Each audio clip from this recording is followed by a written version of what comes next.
A cocky boxer storms into an old gym to humiliate what he thinks is just another washed-up trainer for his social media followers. The young punk mocks the weathered equipment and challenges the quiet old man in gray sweats to prove these ancient methods work. But this soft-spoken trainer isn't just any retired fighter. This is Mike Tyson himself. The social media star has no idea he just challenged the most feared heavyweight in boxing history to a fight. While the arrogant boxer poses for his cameras, Iron Mike steps into the ring with the deadly calm that once terrorized championship divisions. The punk's crew keeps filming, thinking they're about to capture another easy victory, but they're actually recording their leader's complete destruction. What happens when social media arrogance meets legendary fury? Will the cocky boxer survive learning why some champions never fade? What happened next would haunt the punk's nightmares for the rest of his pathetic existence. Before we jump back, and tell us where you're tuning in from. And if this story touches you, make sure you're subscribed, because tomorrow I've saved something extra special for you. The golden Miami sunrise painted Biscayne Bay in brilliant orange as Blake Thunder Morrison stepped onto his penthouse balcony, diamond chains catching the early light. At 25, he looked like success itself, sculpted torso covered in expensive tattoos, designer sunglasses reflecting the luxury high-rises stretching toward the horizon. His phone was already live-streaming to 2.3 million eager followers. "What's up, Thunder Nation?" Blake flexed for the camera, his voice carrying that practiced confidence of someone who'd never faced real adversity. "Your boy's about to drop some serious education on these old-school dinosaurs who think they can still hang in today's game." Behind him, Cameron Rodriguez adjusted the camera angle while Blake struck poses against the marble railing. The penthouse apartment, $3 million of floor-to-ceiling windows and imported stone, served as the perfect backdrop for his announcement. "I'm taking the Thunder Tour cross-country, baby. Time to show these ancient boxing gyms what real technique looks like." He shadowboxed briefly, throwing combinations that looked impressive to untrained eyes. These old-timers keep living off legends from the 70s and 80s, talking about heart and tradition like that means something against modern science. Blake pulled out a laminated map covered in red pins, each marking a target gym. His manicured finger traced the East Coast route he'd planned. "We're starting with the worst of the worst, some dump in the Bronx called Bulldog Gym, where they probably still think Rocky movies are training documentaries." The morning breeze carried the scent of salt water and success as Blake continued his rant. He demonstrated what he called revolutionary techniques on a high-tech heavy bag suspended from the balcony's steel framework, each punch accompanied by scientific-sounding explanations that impressed his young audience. "Here's the truth nobody wants to admit," Blake said, stepping closer to the camera with that smirk that had made him famous. "These legendary fighters, they were products of weaker competition. Put them in today's game with real athletes, real training, real technique, they'd get destroyed." Comments flooded the live stream, mostly agreement from followers who'd never thrown a punch outside a fitness class. Blake fed off their energy, his confidence swelling with each supportive message. "So buckle up, Thunder Nation. Over the next month, we're going to educate some seriously deluded people about what real boxing looks like." He grabbed his custom Tesla keys, the lightning bolt keychain matching his personal brand. "Time to show these dinosaurs that Father Time beats everybody, except the Thunder." The stream ended with Blake's signature pose, arms raised in premature victory, that confident smile suggesting he'd already won battles he hadn't yet fought. Cameron lowered the camera as Blake slid those designer sunglasses over his eyes. "Ready to make some old men cry?" Blake asked, heading toward his gleaming white Tesla loaded with expensive filming equipment. The Tesla silence felt wrong on the gritty streets of the South Bronx. Blake Morrison pulled up outside a weathered brick building where a faded sign reading Bronx Bulldog Gym, EST 1962, creaked in the autumn wind. Rust stains streaked down from the metal letters, and the sidewalk bore cracks that spoke of decades without city maintenance. "This is it." Ashley Kent, his publicist, wrinkled her nose at the neighborhood. "Blake, your insurance doesn't cover places like this." "Relax," Blake laughed, stepping onto the cracked pavement. "We'll be in and out in 20 minutes. Just long enough to embarrass whoever runs this museum." Cameron shouldered his camera while Tony Valdez tested audio levels. The contrast was stark. Their sleek equipment and designer athletic were against a backdrop of urban decay and honest poverty. Blake live-streamed their approach, narrating like a nature documentary, host entering hostile territory. Inside, the gym smelled of leather, sweat, and 5 decades of determination. Sal Benedetto, 77 years old with hands still strong from a lifetime of work, polished trophies in a case filled with faded photographs. Roberto Duran shadowboxing. Jerry Cooney working the heavy bag.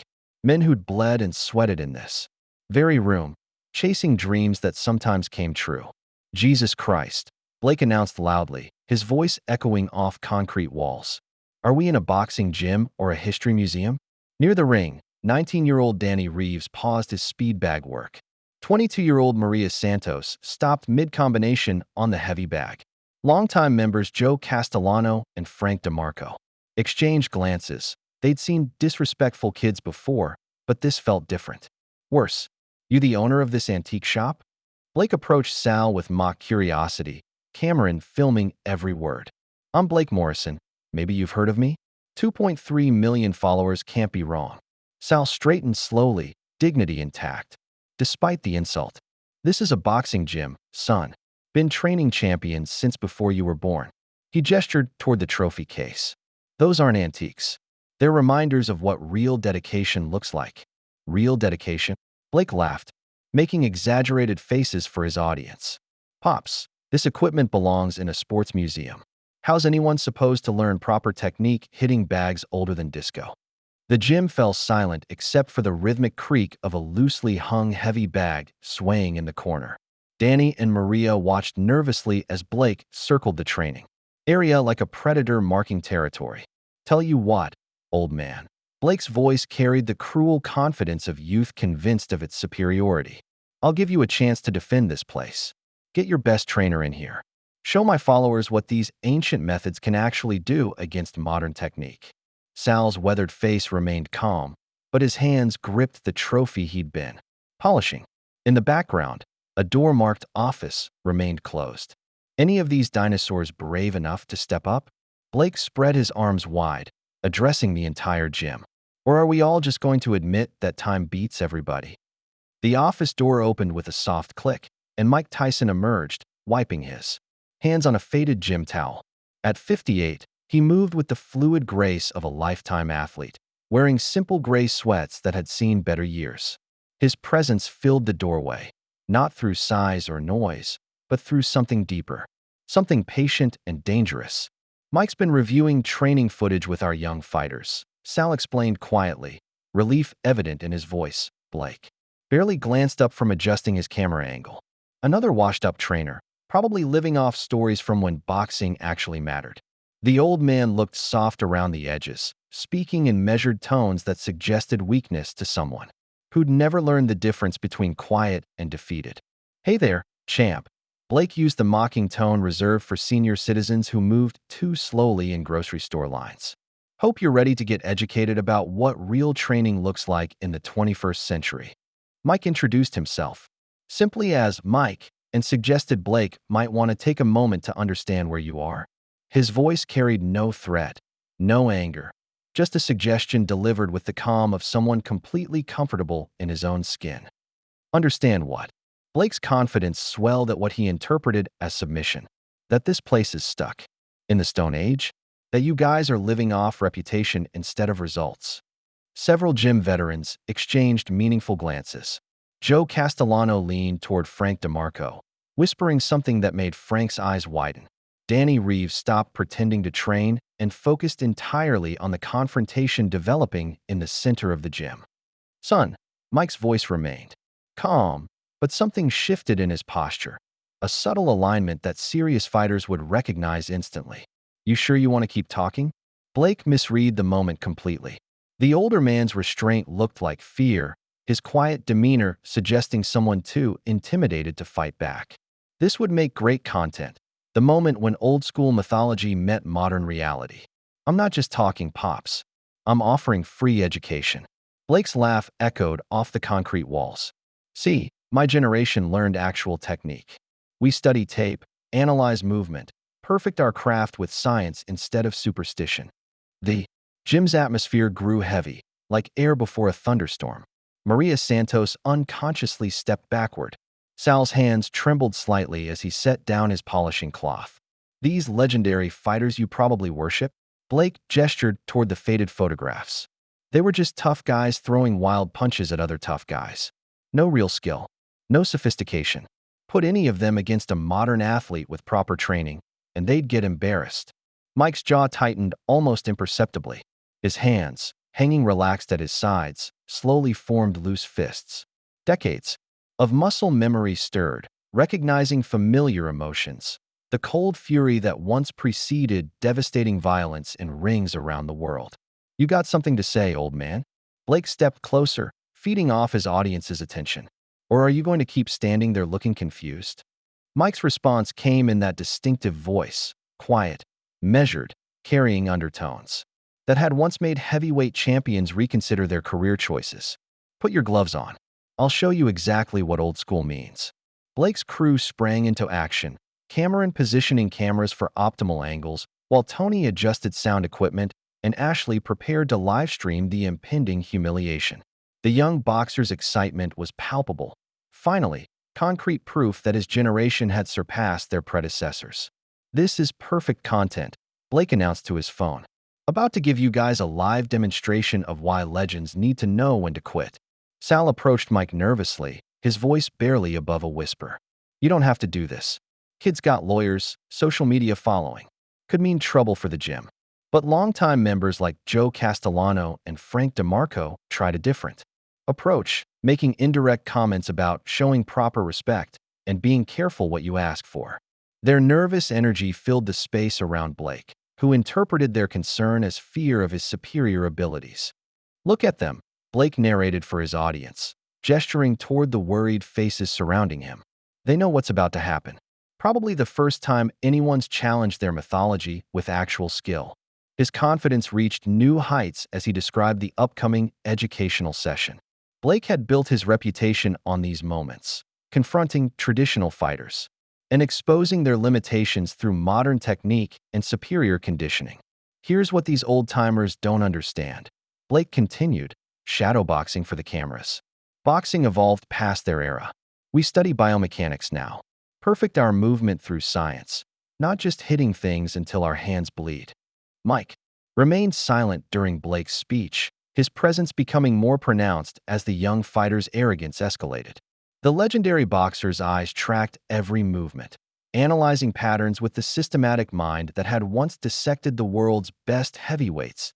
Blake's commentary grew more personal, unknowingly describing struggles Mike had faced during his darkest years. References to washed-up champions who can't accept they're finished and fighters who peaked decades ago and refuse to fade away, cut through the gym's atmosphere like blade strikes. Modern training could have made any old-timer twice as good as they ever were, Blake declared, his voice carrying absolute certainty. Better nutrition, better technique, better understanding of what peak performance actually means. Danny and Maria watched their mentor's hands slowly clench into fists. The transformation was subtle but unmistakable, decades of restraint warring against instincts that had made him the most feared fighter of his generation. The tension became suffocating. Blake's crew continued filming, oblivious to the danger their employer was courting. His followers' comments encouraged more aggressive behavior, feeding the cycle of disrespect that was about to have devastating consequences. So what's it going to be, old man? Blake's final challenge rang through the suddenly silent gym. Ready to learn what real boxing looks like? Mike stepped forward, his movement economical and purposeful. When he spoke, his voice carried an edge that made everyone in the gym step backward. Everyone except Blake, who was too intoxicated by his own arrogance to recognize the predator emerging from decades of carefully controlled restraint. Son, class is in session. The worn canvas ring had witnessed thousands of sparring sessions, but the atmosphere tonight felt different. Electric. Dangerous. Blake Morrison laced up his custom gloves with theatrical flair, narrating each step for his livestream audience while Cameron captured every angle. This is what real preparation looks like, Blake announced, performing elaborate stretches designed more for visual impact than functional benefit. Proper warm-up routine, scientific approach to muscle activation, psychological preparation for combat. Mike Tyson sat quietly on the opposite corner's stool, wrapping his hands with practiced precision. No wasted motion. No commentary. Just decades of muscle memory guiding fingers through familiar patterns, each loop of tape positioned with the exactness of someone who'd performed this ritual thousands of times. Blake entered the ring with his signature showboating, bouncing steps, shadow combinations thrown with exaggerated power, verbal descriptions of techniques he planned to demonstrate. His followers' comments streamed across Ashley's phone screen, mostly variations of excitement and bloodlust disguised as support. "Watch the footwork, Thunder Nation," Blake called out, demonstrating movement patterns that looked impressive to untrained eyes. Classic old-school fighters never understood angles like this. They just walked forward throwing bombs, hoping something would land. Mike climbed through the ropes without fanfare. His movement was economical, purposeful, a man comfortable in spaces where violence lived. The contrast was stark, Blake bouncing and posing while Mike stood perfectly still, balanced and ready. Sal reluctantly accepted referee duties, his weathered face showing concern for both fighters, but mostly for his gym's reputation. "Keep it clean," he whispered to Mike. "Don't hurt the kid too bad." As they touched gloves in the center of the ring, Blake made his final pronouncement. "Hope you're ready to learn something, old man. Time to show your generation how evolution works." Mike's response was barely audible, spoken in that distinctive voice that had once preceded devastating violence in arenas around the world. "You have no idea what respect means." The livestream chat exploded with viewer comments. Over 30,000 people watching what they expected to be another easy victory for their social media hero. Most had never seen real boxing, couldn't distinguish between fitness demonstrations and actual fighting ability. Blake threw practice combinations, his movement fluid but lacking the purposeful economy of genuine technique. He narrated his strategy for the cameras, explaining how modern fighters use superior conditioning and scientific training methods to overwhelm older opponents. Mike simply watched, studying Blake's patterns with the analytical mind that had once dissected boxing's elite heavyweights. His stance remained neutral, hands relaxed, but his eyes tracked every movement with predatory intensity. "Ready when you are, Pops," Blake announced, settling into his fighting stance with confidence born from years of facing opponents who respected his reputation more than his abilities. The first combination came fast, Blake's signature five-punch sequence designed to overwhelm opponents before they could mount effective defense. Flashy, powerful, and completely committed to making highlight reel material for his social media empire, Blake's combination cut through empty air as Mike moved with surprising fluidity, slipping punches with minimal movement, while the younger fighter stumbled slightly off balance from overcommitting to his flashy assault.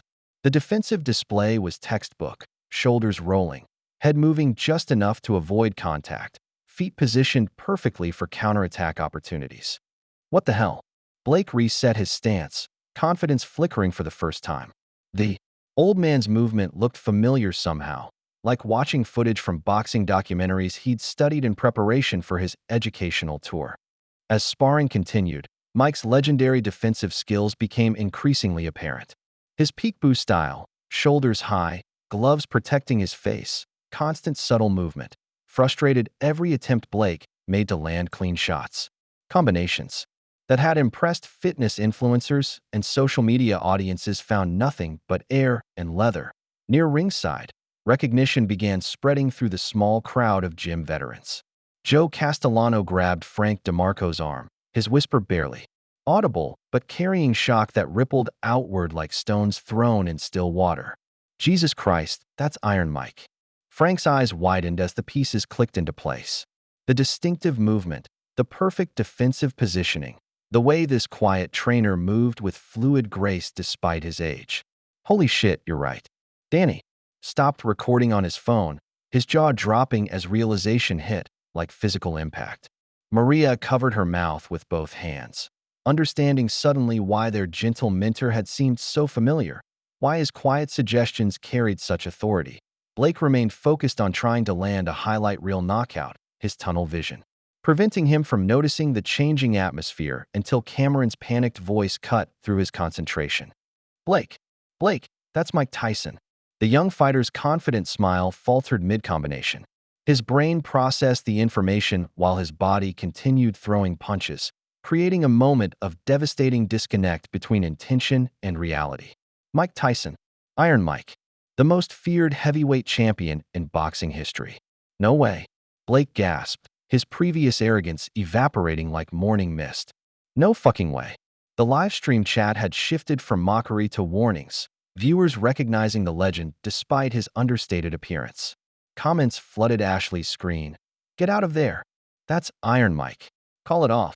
Blake attempted to apologize, raising his gloves in a defensive gesture that signaled his desire to stop the sparring session. But Mike's eyes had acquired that familiar predatory gleam, the cold focus that had preceded knockout victories against every elite heavyweight of his generation. I'm sorry, man. I didn't know. This was just supposed to be. Mike shook his head slowly, his voice carrying the quiet authority that had once commanded respect from the world's toughest fighters. You wanted education. Class is in session. The transformation was complete.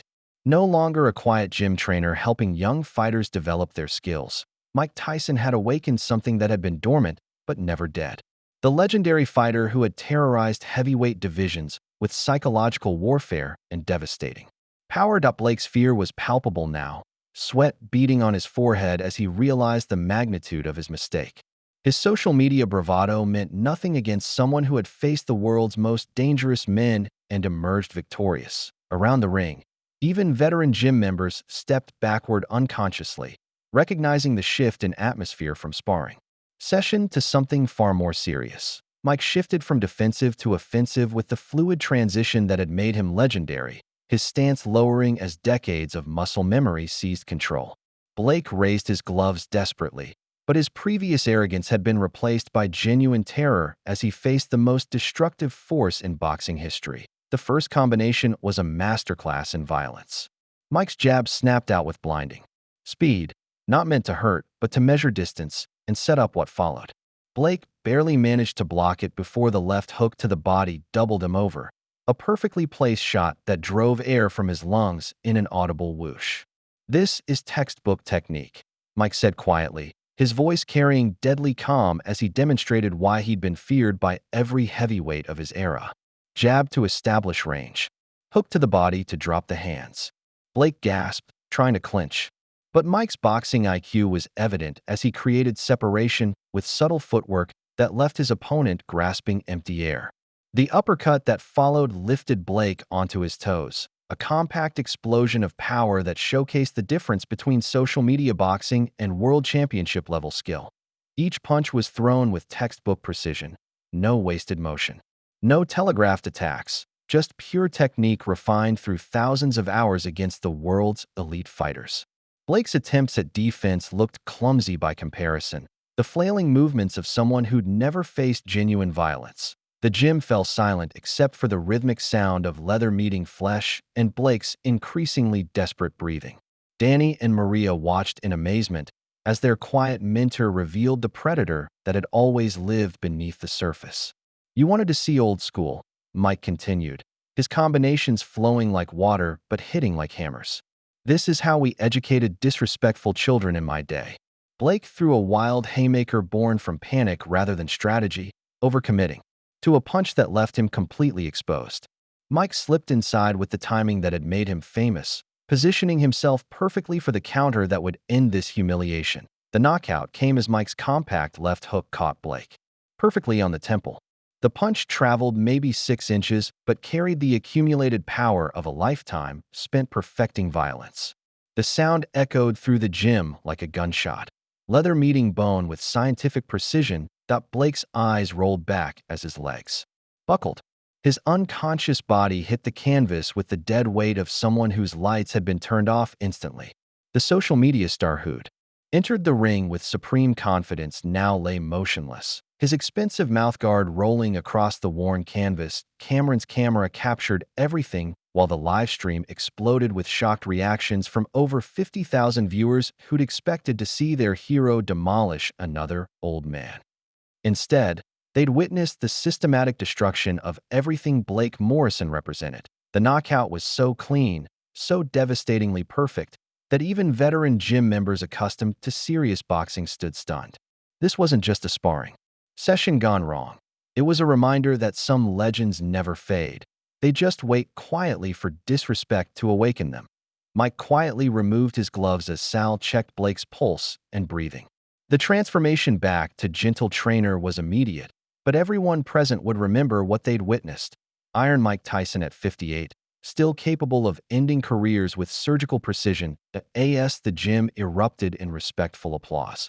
Blake remained unconscious, his social media empire about to learn that some education comes at a devastating price. Blake regained consciousness 5 minutes later, supported by Sal's steady hands and Maria's concerned voice asking if he could hear her. The world swam back into focus slowly. Concrete ceiling, fluorescent lights, the taste of blood from where he'd bitten his tongue during the knockout. His phone lay beside him on the canvas, notifications exploding across the screen like digital fireworks. The livestream replay showed over 70,000 viewers had witnessed his destruction, and the clip was already spreading across every social media platform. His carefully constructed image as an unbeatable young fighter had been obliterated in less than 30 seconds of actual boxing. "Take your time, son," Sal said gently, helping Blake sit upright against the ring ropes. "You took a clean shot, but you're going to be fine."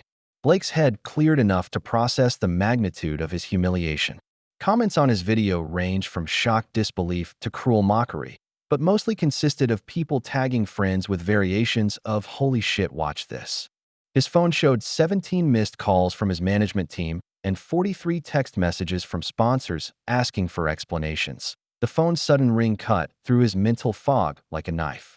The caller ID read VT Industries, Vincent Torino, the man who'd been bankrolling Blake's lifestyle in exchange for services that had nothing to do with legitimate boxing. Blake. Torino's voice was ice cold with controlled rage. "What the fuck did you just do?" "Vinny, I can explain." "Explain what?" "Explain why my investment just got knocked unconscious on live television by Mike fucking Tyson. Explain why you drew attention to yourself with this stupid publicity stunt." Blake's hands trembled as the call continued, not from concussion effects, but from genuine terror. Torino's organization didn't tolerate mistakes, especially ones that attracted unwanted scrutiny to their carefully structured operation. "You've compromised everything we've built," Torino continued, his voice carrying the kind of cold fury that preceded violence. "Do you understand what that means for you? For your family? For those young fighters you've been training with?"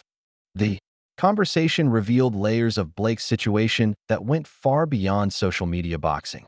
For months, he'd been forced to participate in fixed exhibition matches, allowing Torino's gambling syndicate to manipulate betting odds while laundering money through legitimate-looking athletic competitions. "The kids at that gym, Danny, Maria, they're next on our recruitment list." Torino's voice carried casual menace. "Now you've brought Iron Mike Tyson into our business. That's a problem that needs solving." Mike, still nearby after removing his gloves, overheard enough of the conversation to understand Blake wasn't just an arrogant social media star.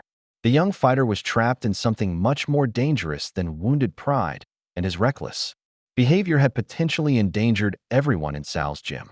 24 hours, Blake. You fix this situation, or we fix it permanently." The line went dead, leaving Blake staring at his phone with the expression of someone who'd just received his own death sentence. Blake hung up, his hands shaking. With fear rather than concussion effects, Mike approached quietly and asked the question that would change everything.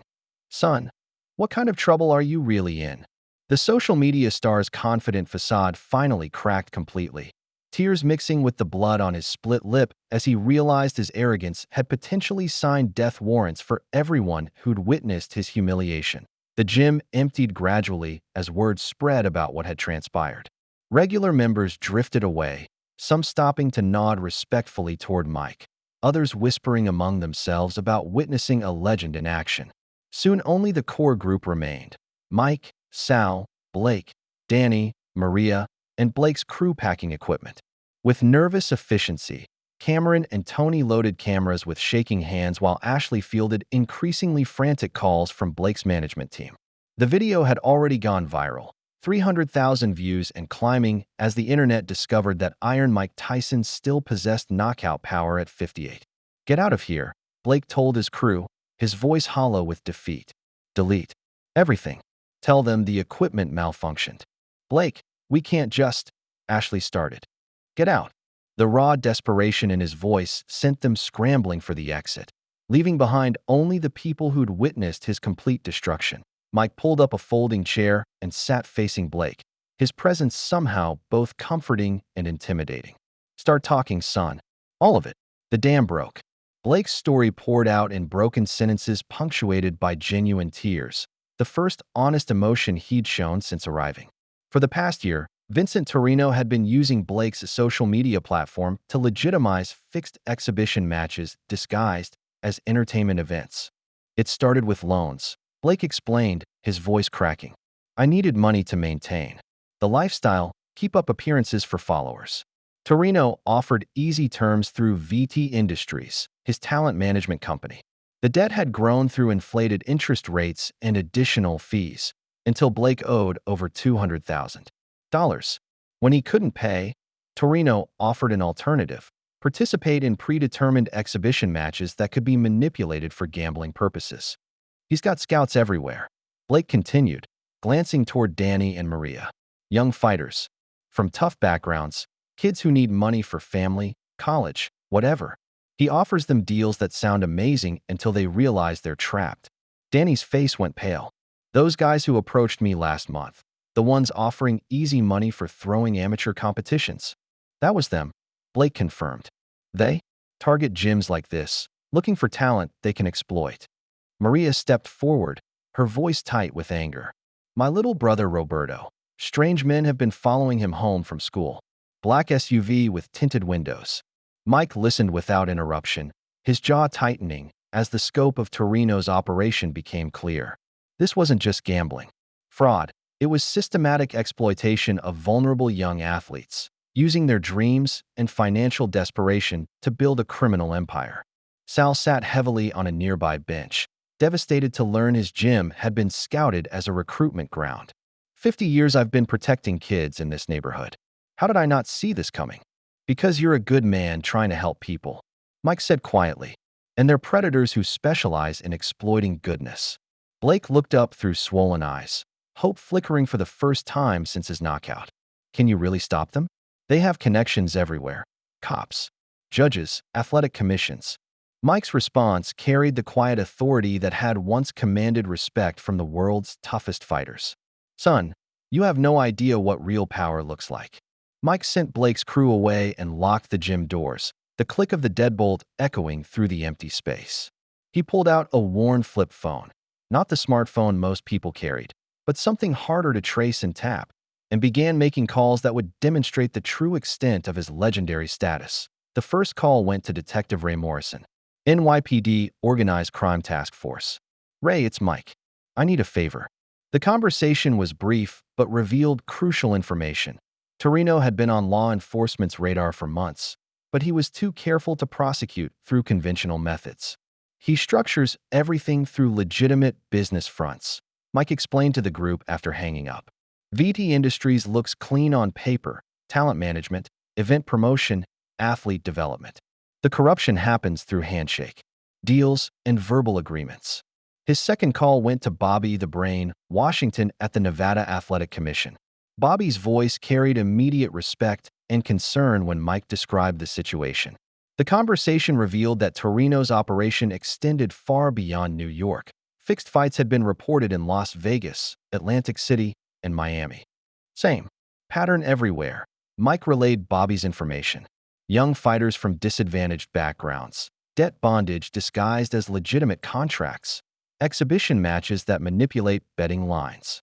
Danny and Maria watched in amazement as their quiet trainer transformed into a strategic commander assembling resources from across the country.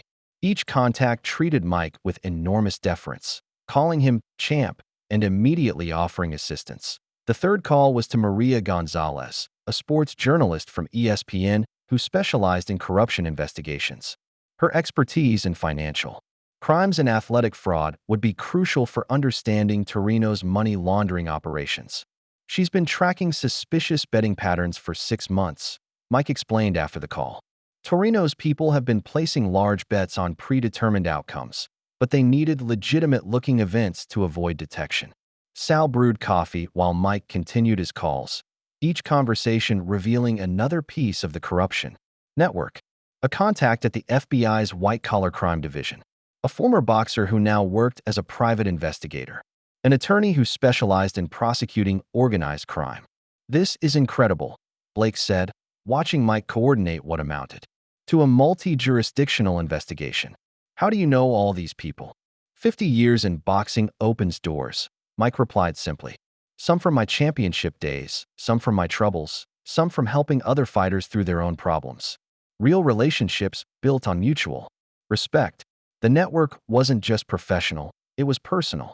These people trusted Mike Tyson because he'd earned that trust through decades of authentic behavior, both in victory and during his darkest periods.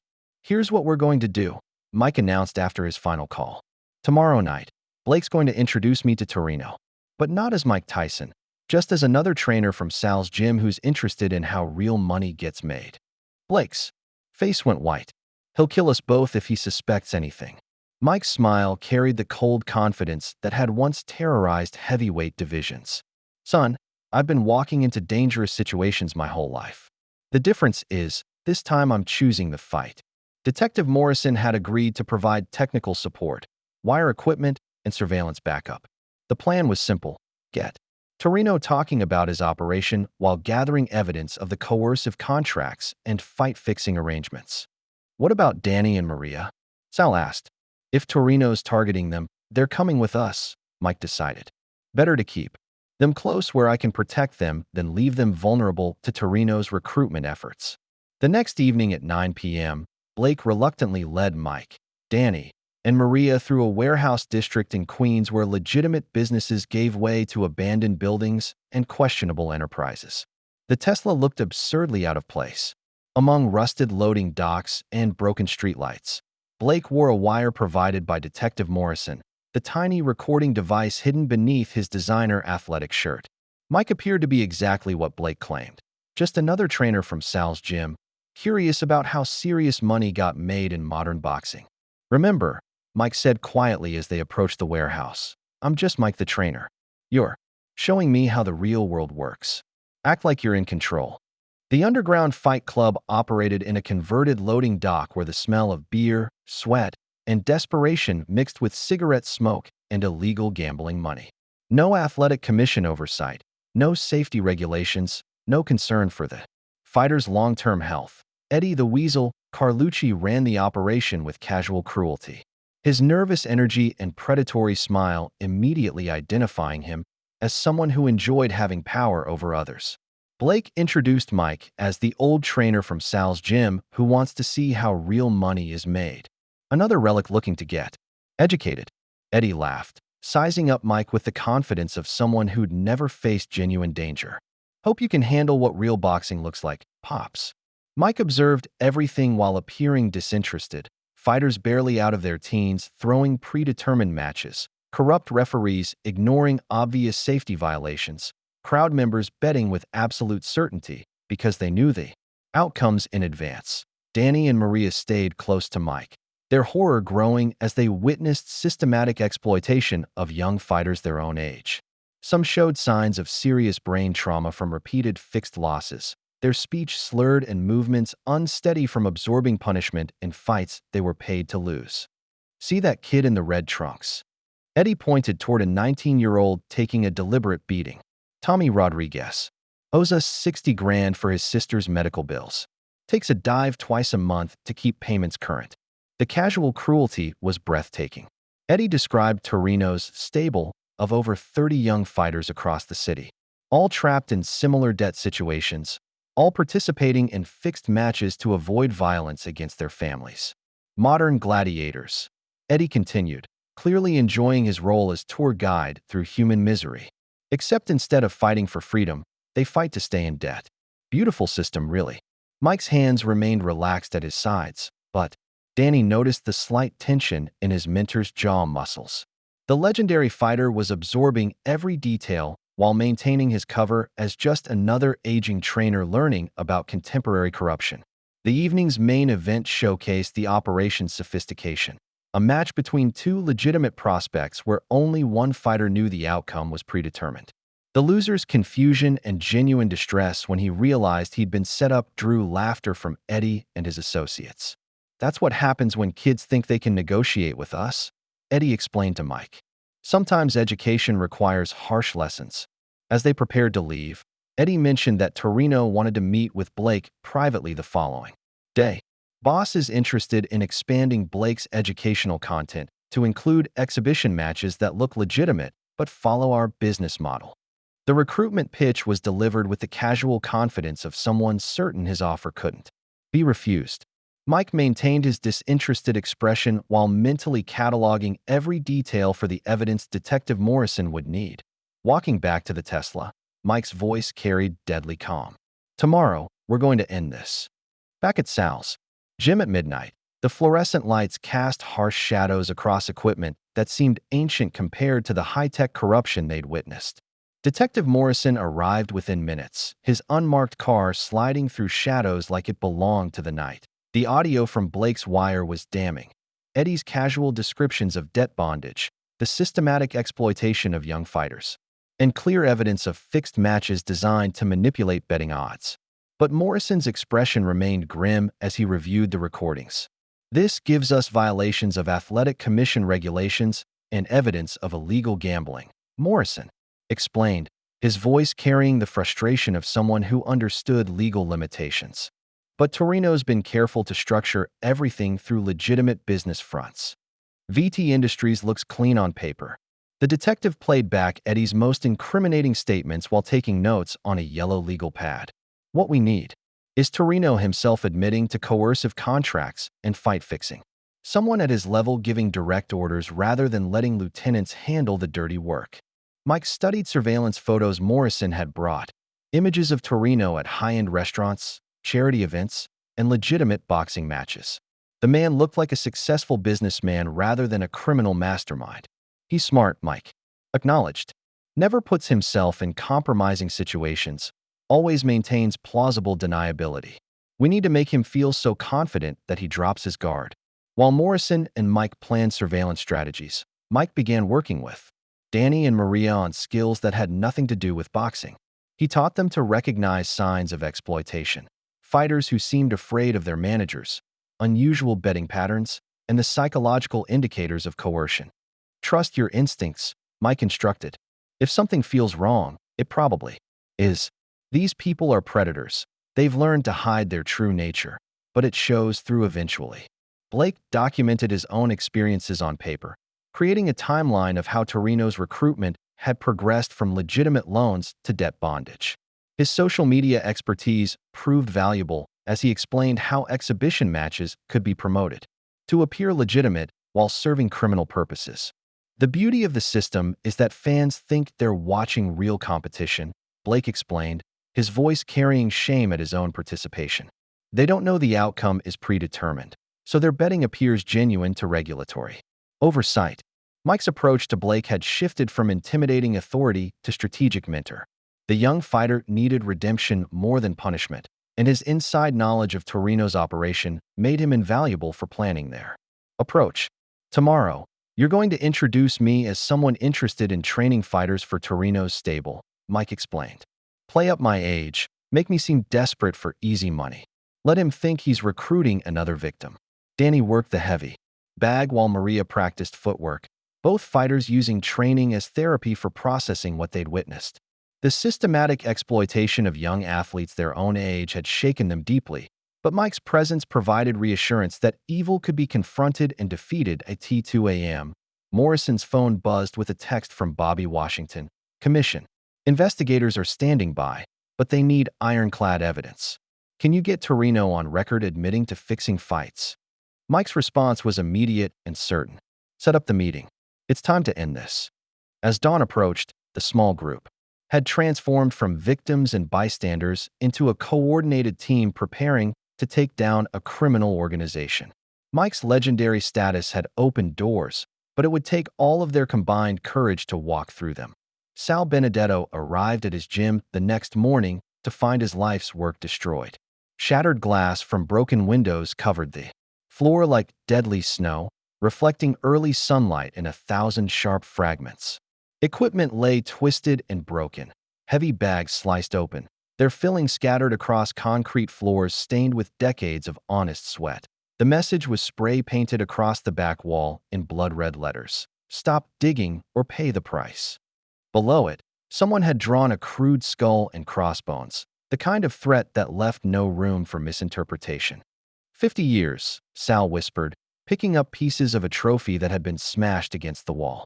50 fucking years of helping kids, and they destroy it in one night.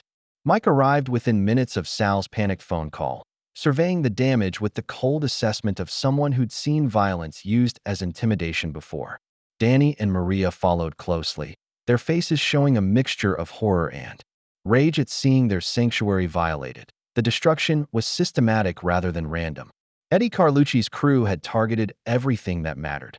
Photographs of champion fighters torn from frames, training equipment rendered unusable, and the trophy case, symbol of the gym's proud history, reduced to glittering debris at Danny's. Phone rang as they assessed the damage. His mother's voice carried panic and fear. "Danny, someone slashed my car tires last night. Left a note on the windshield saying, 'Control your son, or we will.'" Maria's hands shook as she answered her own ringing phone.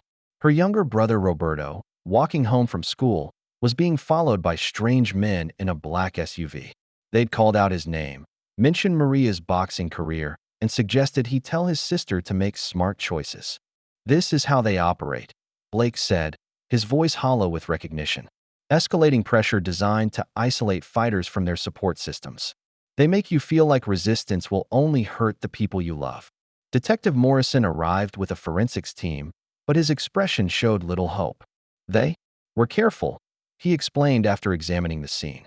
"No fingerprints, no witnesses, no direct evidence linking this to Torino's organization. Just enough threat to terrify, not enough proof to prosecute." Mike stood in the center of the destroyed gym, his quiet demeanor masking the legendary temper that had once made him the most dangerous man alive.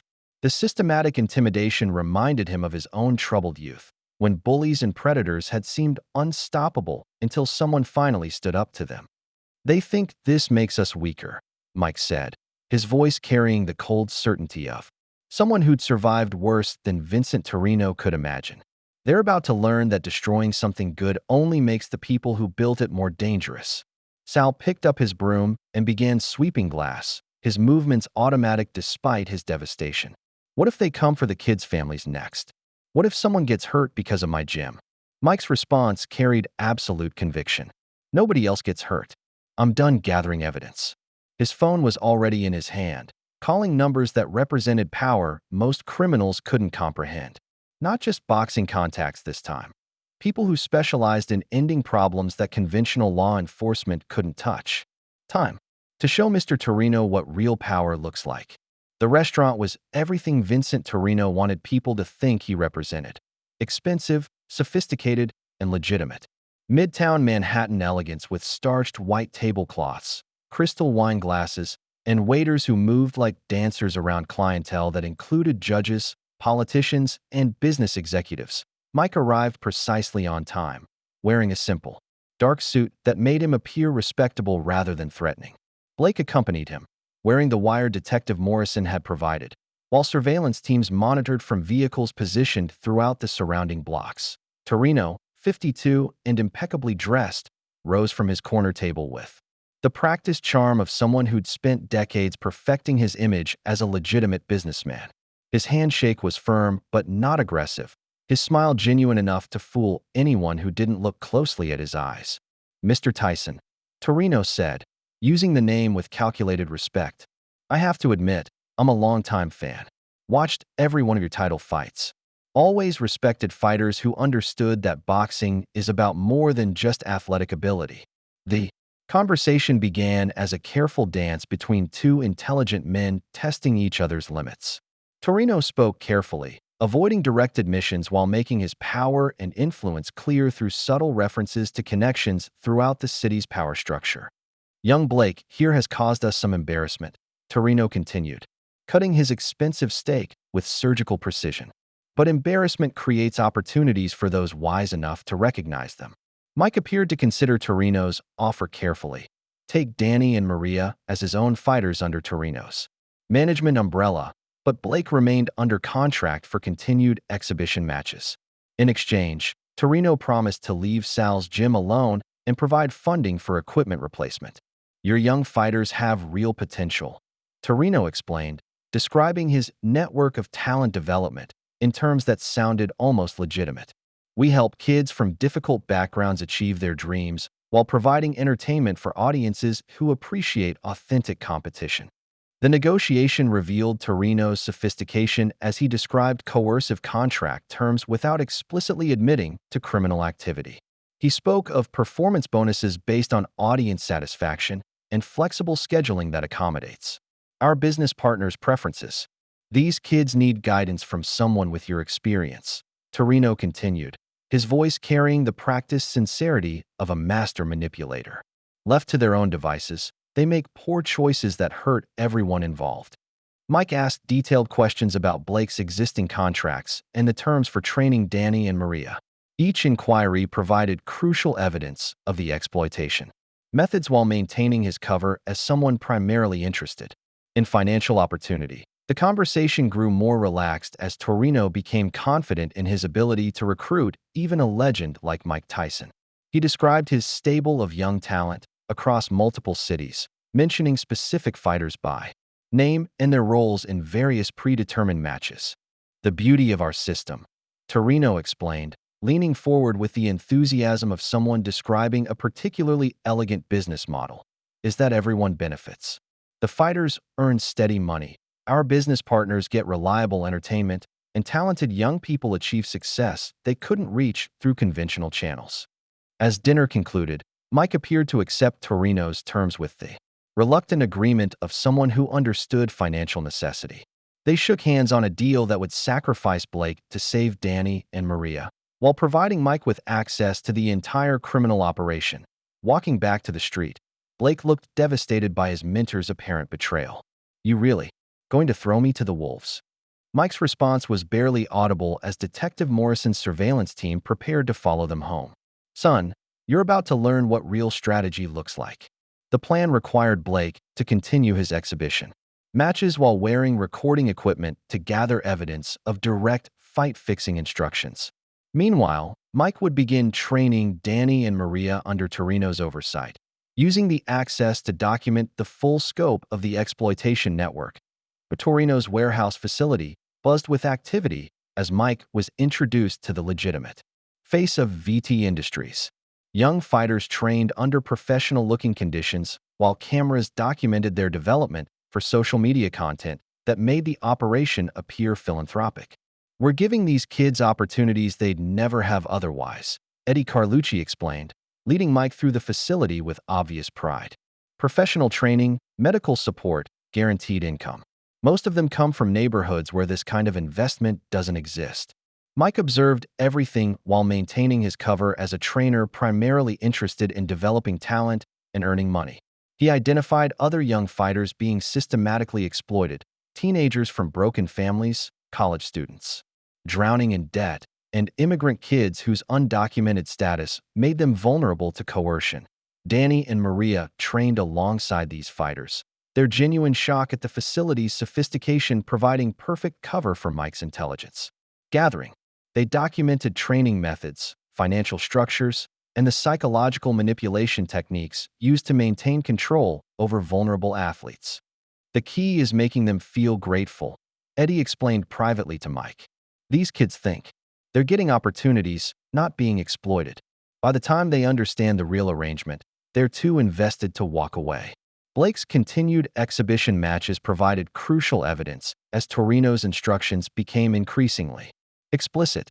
The wire recordings captured detailed conversations about betting manipulation, predetermined outcomes, and the systematic corruption of athletic competitions across multiple states. However, Eddie's paranoia began manifesting as he noticed Mike's detailed questions about financial operations and contract structures.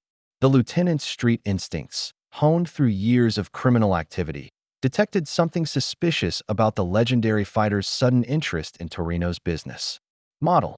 "Something bothers me about your new trainer," Eddie told Torino after conducting background research that revealed Mike's extensive law enforcement contacts. "Guy's got too many friends in legitimate boxing for someone desperate enough to work with us." The investigation into Mike's background revealed his true identity and extensive network throughout legitimate boxing organizations, law enforcement agencies, and athletic commissions. Eddie's report painted a clear picture. They've been infiltrated by someone with the resources and connections to destroy their entire operation. "Iron Mike Tyson doesn't need our money," Eddie concluded, his voice carrying the nervous energy that had earned him his nickname. "He's here for a different reason." Torino's response was swift and decisive. If they'd been deceived, the deception would end with permanent solutions for everyone involved. He arranged for Blake's next exhibition to take place in an isolated warehouse where his security team could handle the Tyson problem without interference. "Set it up," Torino ordered, his sophisticated mask slipping to reveal the predator beneath. "Time to remind people why my organization has survived this long."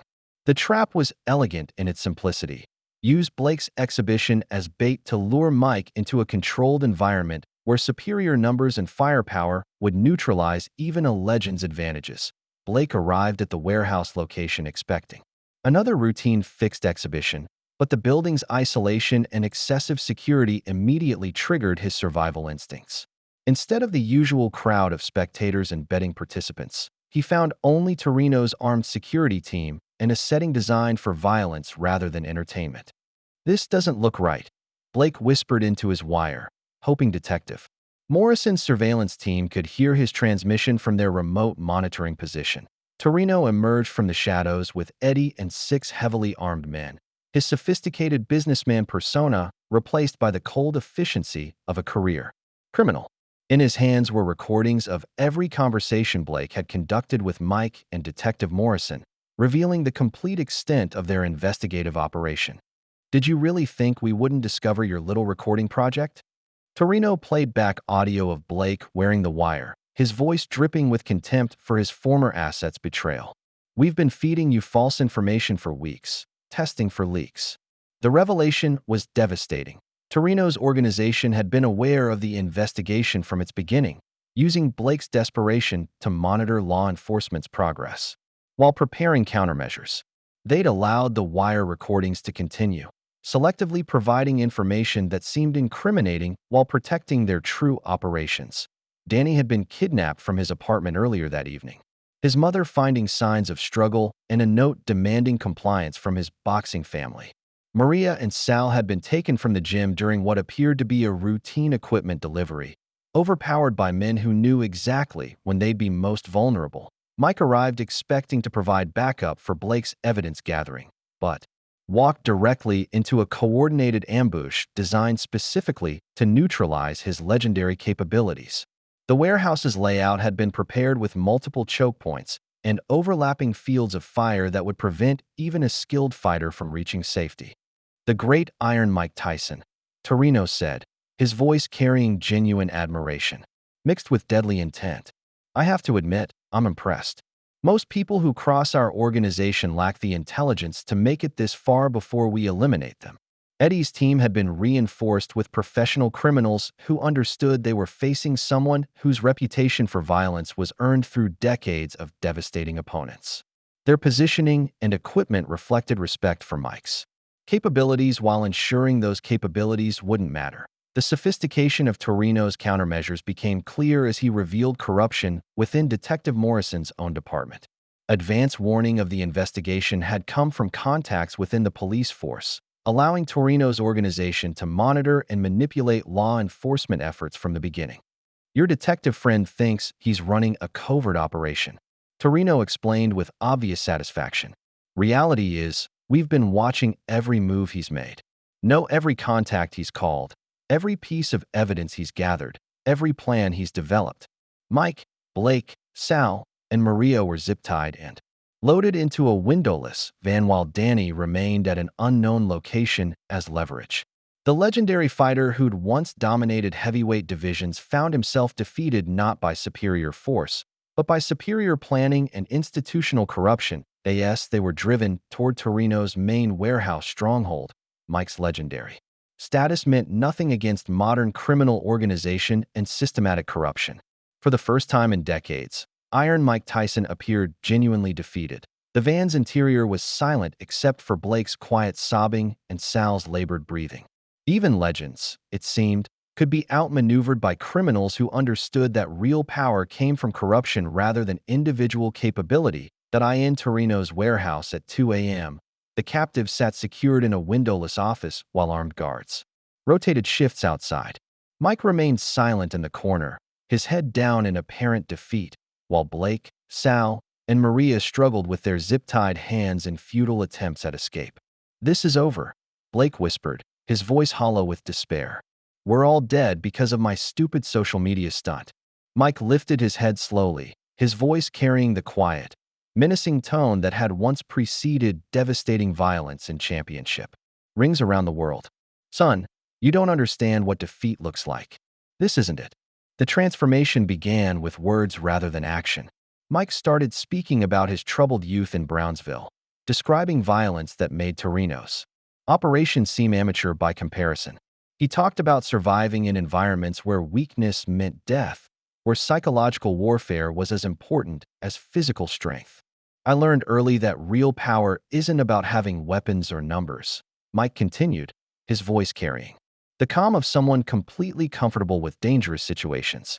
"Real power is understanding that most people break mentally before they break physically."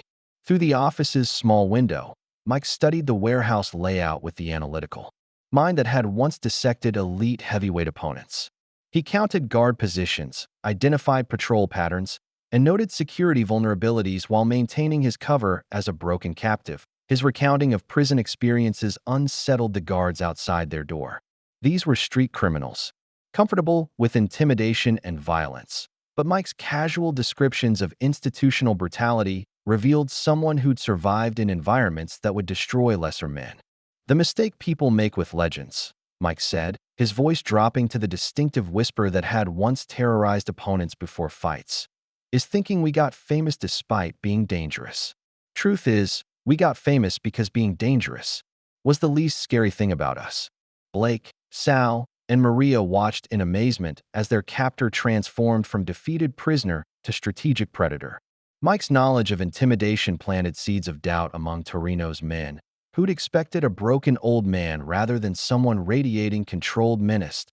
He mentioned specific details about criminal hierarchies, prison politics, and what happened to people who crossed individuals with certain reputations.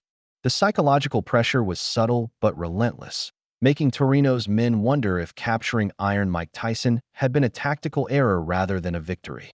"You hear that?" Mike asked quietly, tilting his head towards sounds from outside the warehouse. "That's Detective Morrison's backup units moving into position. You think a man like me walks into danger without contingency plans?" The claim might have been bluff, but Mike's absolute confidence made it feel like certain truth. As the guard change approached at 4 a.m., he prepared for the moment when psychological warfare would transform into physical action. "When I move," Mike told the others, his voice carrying deadly certainty, "stay down and stay quiet. This is going to be ugly." The guard change at 4 a.m. provided the opportunity Mike had been calculating for hours. As the door opened and a single man entered to check on prisoners, he faced the unleashed fury of Iron Mike Tyson for the first time in his criminal career. Mike snapped his zip ties using a technique learned during his brief incarceration, applying pressure at specific stress points until the plastic gave way with a sharp crack. The guard's eyes widened as he realized the legendary fighter was no longer restrained, but Mike's movement was already too fast to counter. The first punch was a perfect example of why Mike had been feared by every heavyweight of his generation. A compact left hook to the solar plexus that doubled the guard over silently, dropping him to his knees as air rushed from his lungs in an audible whoosh. No dramatic violence, just surgical precision applied with devastating effect. Mike moved through the warehouse like a predator in his natural environment, his legendary hand speed and power proving that decades hadn't diminished his lethality. Each confrontation showcased different aspects of his technique. Uppercuts that lifted grown men off their feet, combinations that ended before opponents could react, defensive movement that made him nearly impossible to hit. The first security team encountered Mike near the loading dock, three men with weapons who thought superior numbers guaranteed victory. They discovered why Mike Tyson had been considered the most dangerous man alive. His peekaboo defensive style proved perfect. For close-quarters combat as he slipped their attacks and responded with violence that was both beautiful and terrifying. This is textbook boxing applied to real situations, Mike said quietly as he systematically dismantled Torino's security.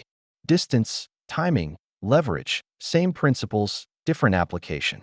The warehouse's industrial setting allowed Mike to use his environment tactically.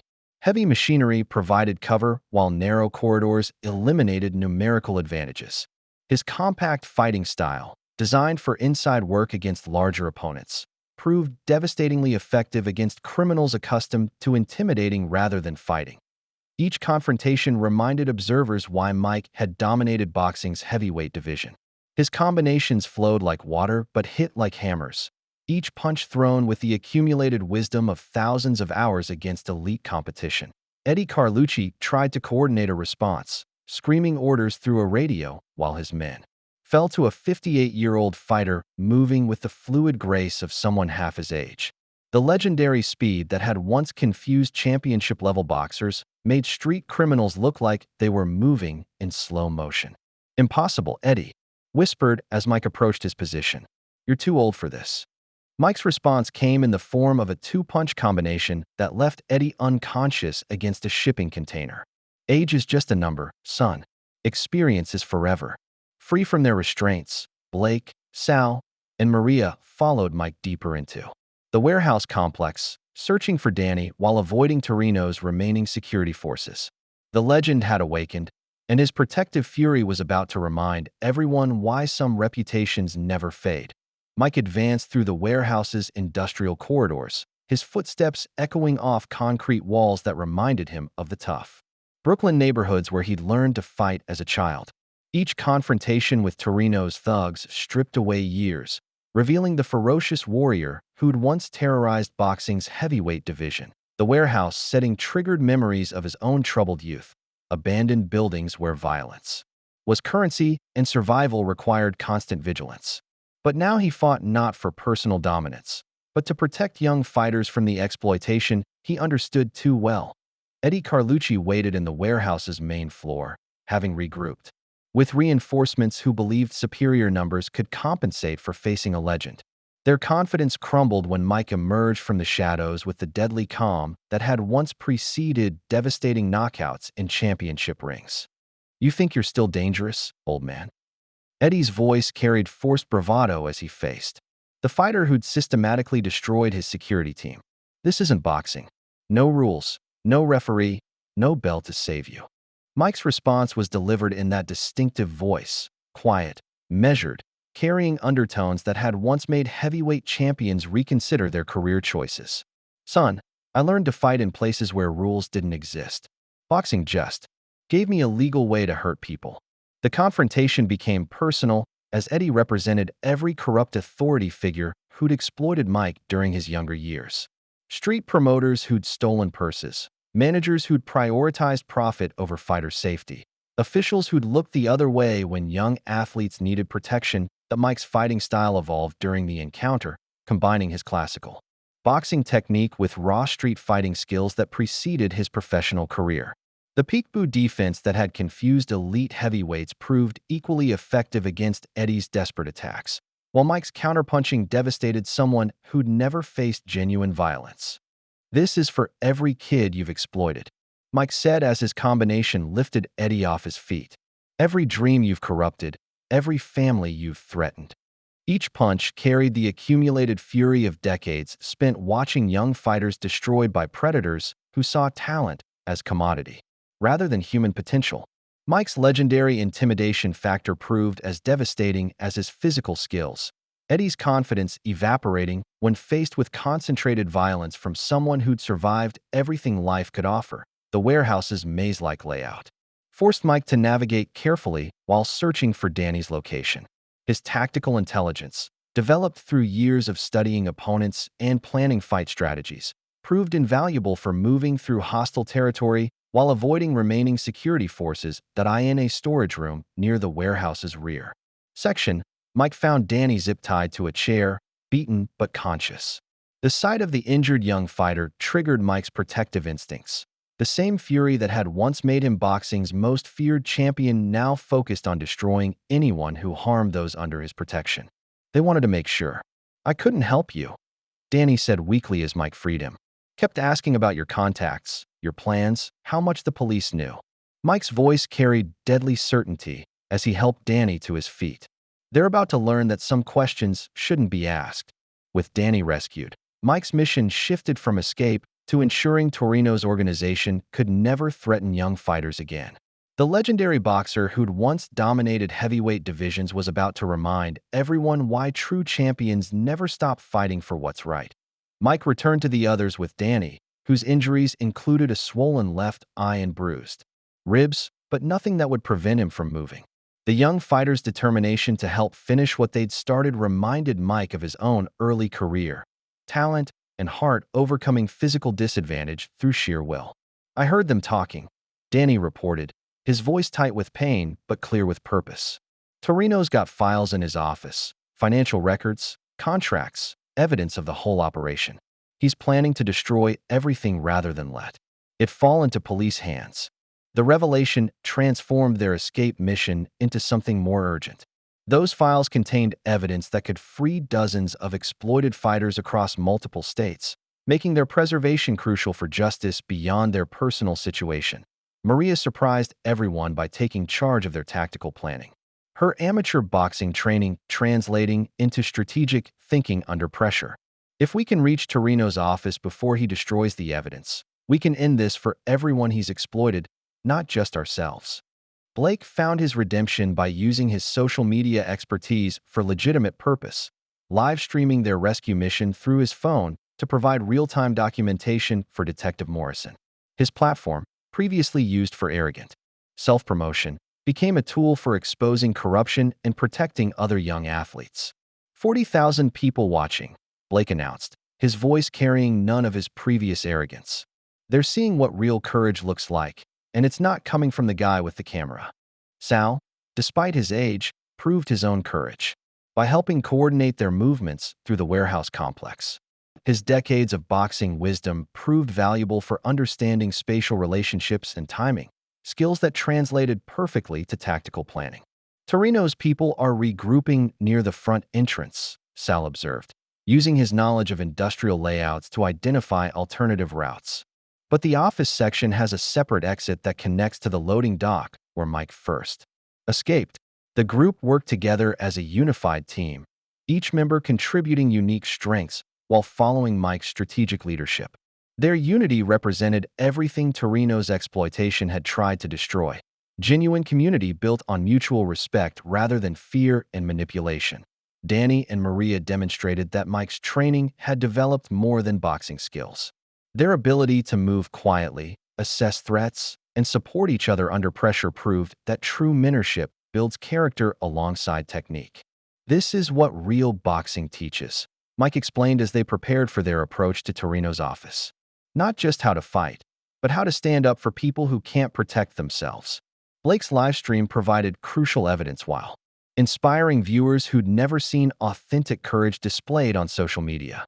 Comments flooded his feed from young athletes sharing their own experiences with exploitation, creating a movement that extended far beyond their immediate situation. As sirens wailed in the distance, Detective Morrison's backup finally arriving. Despite Torino's police corruption, the team prepared for their final confrontation. Mike's legendary knockout of Blake had been just the beginning. Now they were about to deliver justice that would protect countless other young fighters from similar exploitation. The warehouse's loading dock exit led directly to Torino's office complex, where the corrupt promoter waited with the evidence that could destroy his empire. All that remained was reaching those files before he could eliminate the proof of his systematic abuse of vulnerable young athletes. Mike approached Torino's barricaded office while police sirens wailed outside. The warehouse complex, their sound growing stronger as Detective Morrison's backup units surrounded the building. Through reinforced glass, he could see Torino frantically transferring files from a laptop to external drives while holding a chrome-plated pistol in his free hand. "Vincent Torino," Mike called through the door, his voice carrying the quiet authority that had once commanded respect from the world's toughest fighters. "Time to face what you've built." The corrupt promoter emerged slowly, his sophisticated businessman facade cracking under pressure to reveal the predator beneath. His expensive suit was wrinkled, his perfectly groomed appearance disheveled by hours of desperate planning for an escape that would never come. "The great Iron Mike Tyson," Torino said, his voice carrying genuine admiration mixed with deadly intent. "I have to admit, you've impressed me. Most people who interfere with our operations never make it this far." The laptop containing financial records of Torino's entire network sat on the desk between them, evidence that could free dozens of exploited fighters across multiple states. Torino's finger hovered over the delete key while his gun remained trained on Mike's chest. "You destroy that evidence, and you're just another criminal," Mike said, stepping closer with the fearless confidence that had carried him through heavyweight title fights. "You hand it over, and maybe some of those kids you've exploited get their lives back." The confrontation became philosophical as much as physical. Torino represented systematic corruption that exploited vulnerable young people's dreams, while Mike embodied the protection and legitimate mentorship they deserved. The distance between them measured more than physical space. It separated two completely different approaches to power. "These kids were nothing before I gave them opportunities," Torino argued, his voice carrying the twisted logic of someone who'd convinced himself that exploitation was philanthropy. "Street kids, dropouts, immigrants with no legal status. I gave them purpose, income, something to build their lives around." Mike's response carried the accumulated wisdom of someone who'd survived his own exploitation and emerged stronger. "You gave them debt bondage disguised as opportunity. That's not help. That's predation with a business plan." Torino's gun became irrelevant as Mike's legendary intimidation tactics proved more effective than violence. His quiet, menacing presence, the same psychological pressure that had broken heavyweight champions, caused the corrupt promoter to crack mentally before any physical confrontation became necessary. "You want to know what real power looks like?" Mike's voice dropped to that distinctive whisper that had once terrorized boxing's elite. "Real power protects people instead of exploiting them. Real power builds dreams instead of stealing them." The chrome pistol trembled in Torino's hand as he faced concentrated will from someone who had survived everything life could offer: prison, addiction, public humiliation, personal loss. Mike Tyson had endured and emerged intact, while Torino was about to discover that his sophisticated criminal network meant nothing against genuine character. "Drop the weapon and step away from the computer. This ends now." FBI agents swarmed the warehouse complex as Detective Morrison coordinated arrests of Torino and his remaining associates. The laptop evidence proved even more valuable than expected, revealing a nationwide network of fight-fixing and athlete exploitation that extended far beyond New York's boundaries. Federal investigators uncovered financial records totaling millions in laundered money, with detailed documentation of coercive contracts, predetermined match outcomes, and systematic abuse of young fighters. Blake's recorded conversations provided crucial testimony, while the live-streamed rescue mission had created irrefutable public evidence of the operation's scope. "This is bigger than we imagined," FBI Special Agent Sarah Chun explained to Mike as forensic accountants analyzed Torino's files. His network spans 12 states, with over 90 young fighters identified as victims of debt bondage and exploitation. Danny and Maria were interviewed as witnesses rather than victims, their testimony focusing on Mike's protection and legitimate training methods rather than dwelling on their near exploitation. Both fighters demonstrated remarkable resilience, using their experiences to help federal agents understand the psychological manipulation techniques employed by Torino's organization. Sal provided historical context about legitimate boxing gym operations versus Torino's corrupt system, his decades of experience helping investigators distinguish between authentic athletic development and criminal exploitation. His destroyed gym became a crime scene, but also a symbol of everything the investigation sought to protect. Blake's transformation proved crucial for the prosecution's case. His detailed knowledge of social media manipulation, combined with his recorded evidence of Torino's instructions, provided prosecutors with clear examples of how modern technology facilitated traditional criminal enterprises. The investigation expanded rapidly as federal agents coordinated with athletic commissions across multiple states. Over 30 young fighters were identified as immediate victims requiring counseling and legal support to escape their coercive contracts, while hundreds more had been targeted for recruitment. Torino faced federal charges for racketeering, money laundering, human trafficking, and corruption of athletic competitions. Eddie Carlucci and other lieutenants accepted plea bargains in exchange for testimony against higher-level organized crime connections, revealing that the fight-fixing operation was just one component of a larger criminal enterprise.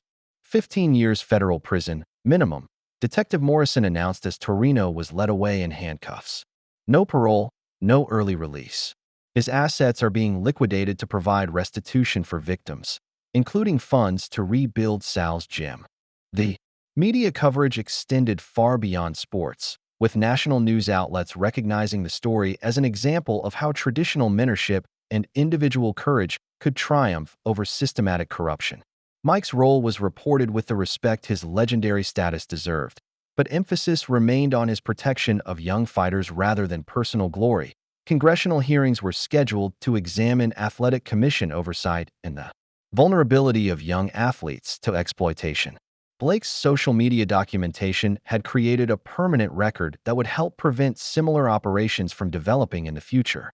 3 months later, Vincent Torino was sentenced to 15 years in federal prison while his criminal enterprise was dismantled completely. The young fighters he'd exploited were free to pursue their dreams through legitimate channels, with support systems designed to prevent future victimization. Justice had been served not through violence, but through courage, determination, and the kind of authentic character that Vincent Torino's organization could never understand or defeat. 6 months after Torino's arrest, the community celebration for Sal's renovated Bronx Bulldog Gym drew hundreds of supporters from throughout the boxing world. The new facility combined traditional training methods with modern safety equipment, funded by both federal restitution money and private donations from Mike's extensive network of contacts. "This is what victory looks like," Sal announced, cutting the ribbon on equipment that gleamed under new LED lighting. Not just rebuilding what was destroyed, but creating something better for the next generation of fighters.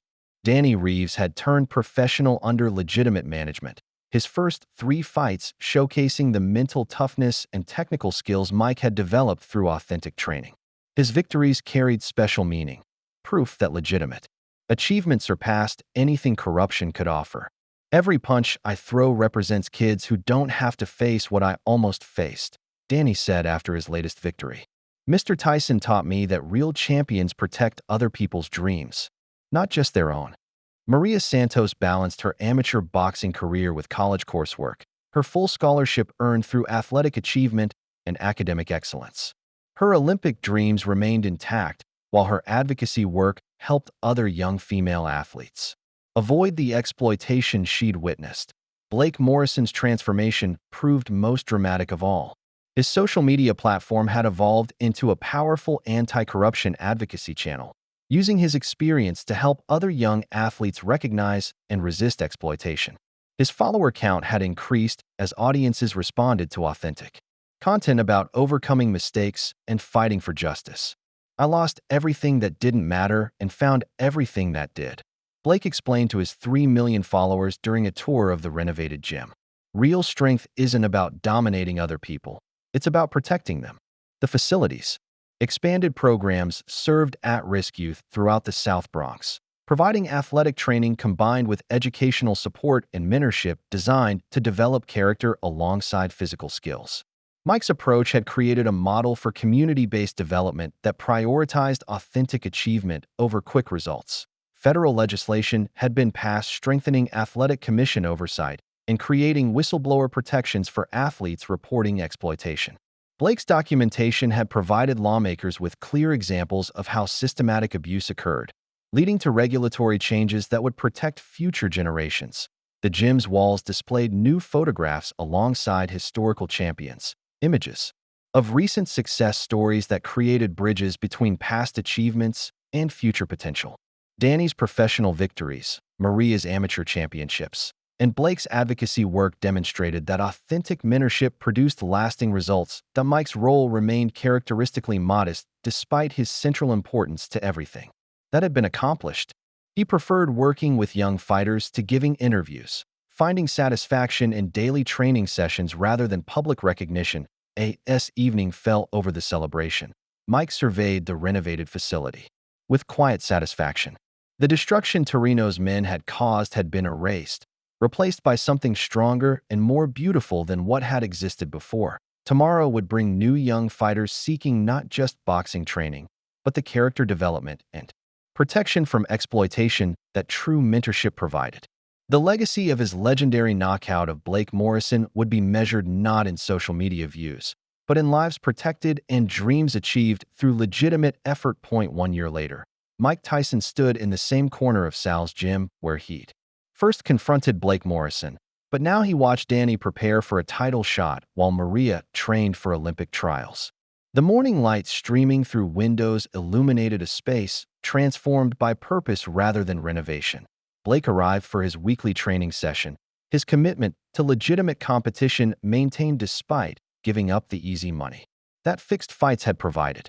His relationship with Mike had evolved from student-teacher to genuine friendship based on mutual respect and shared commitment to protecting young athletes. Still can't believe that arrogant kid from Miami is the same person, Sal observed, watching Blake work the speed bag with focused determination rather than theatrical showboating. He's not the same person, Mike replied quietly. That's the point of real education. It changes you permanently. Danny's professional success had inspired other young fighters from difficult backgrounds, proving that legitimate hard work produced better results than corruption's shortcuts. His upcoming title fight represented everything Mike's mentorship stood for: authentic achievement earned through character development alongside physical training. That Maria's amateur accomplishments had brought positive attention to women's boxing, while her community advocacy work helped establish support systems for young female athletes facing exploitation. Her Olympic qualification seemed certain, but her impact extended far beyond personal achievement to creating opportunities for others. The gym had become a regional training center where other coaches sent their most promising fighters for advanced development. Mike's reputation for building character alongside technique attracted athletes who understood that true champions were measured by how they used their success to help others. Blake's social media platform continued documenting authentic athletic development, his millions of followers learning to appreciate genuine effort over manufactured drama. His content focused on fighters like Danny and Maria, showcasing real training and legitimate competition rather than the artificial conflicts that had built his original fame. The knockout went viral again yesterday. Blake mentioned shadowboxing in the ring where his humiliation had begun his redemption. 15 million views now. But the comments are different. People sharing stories about standing up to bullies, protecting younger kids, learning respect the hard way. Mike's legendary knockout of Blake had become something larger than a moment of justice.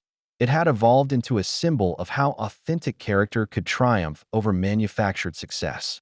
The video circulated not as entertainment, but as education. About the difference between real strength and artificial confidence, Sal's gym displayed photographs of recent achievements alongside historical champions, creating visual proof that legitimate training methods produced lasting results. The trophy case that Torino's men had destroyed had been rebuilt and filled with evidence of authentic success earned through character development. As evening approached, Mike turned off the gym lights and locked the door, satisfied that tomorrow would bring new young fighters seeking more than just boxing instruction. They would find protection from exploitation, mentorship that developed character, and training that prepared them for life beyond the ring.